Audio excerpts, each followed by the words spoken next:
26, 2014, and there's some major news that has come out of the CBC. Jian Ghomeshi has been fired from the CBC and is reportedly suing for $50 million. Jian is a nationally known personality on CBC television and CBC radio.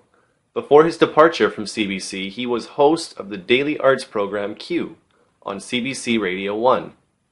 Jian's last episode of Q was 3 days ago on October the 23rd, before he took a leave of absence to deal with personal matters.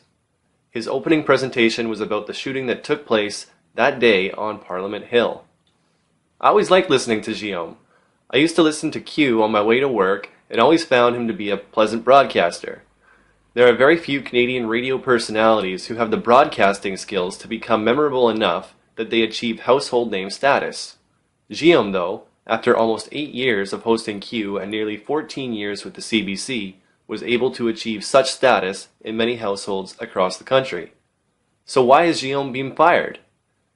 At the time this video was made, there is little information available on this. Jian, though, did release a statement on his Facebook page giving the reason as to why he perceives he was fired. Jian explains that he had a relationship with a young woman which went sour. During their relationship, Jian explains that they participated in sexual acts that might deviate from what is considered normal, or whatever normal sexual acts might be. He talks about bondage and role-playing and gives some other details, but what's most important is that he is clear that all sexual activity was consensual. He then gives details about how when their relationship ended, this woman soon began a smear campaign against him in various ways. As of the time this video was made, to my knowledge, Jian has not been charged with any sex crime. Regardless, Jian believes he has been fired from the CBC due to his relationship with this young woman and due to his private sex life. In Jian's Facebook statement, he says, "I have been fired from the CBC because of the risk of my private life being made public as a result of a campaign of false allegations pursued by a jilted ex-girlfriend and a freelance writer. I have been open with the CBC about this since these categorically untrue allegations ramped up. I have never believed it was anybody's business what I do in my private affairs, but I wanted my bosses to be aware that this attempt to smear me was out there. CBC has been part of the team of friends and lawyers assembled to deal with this for months.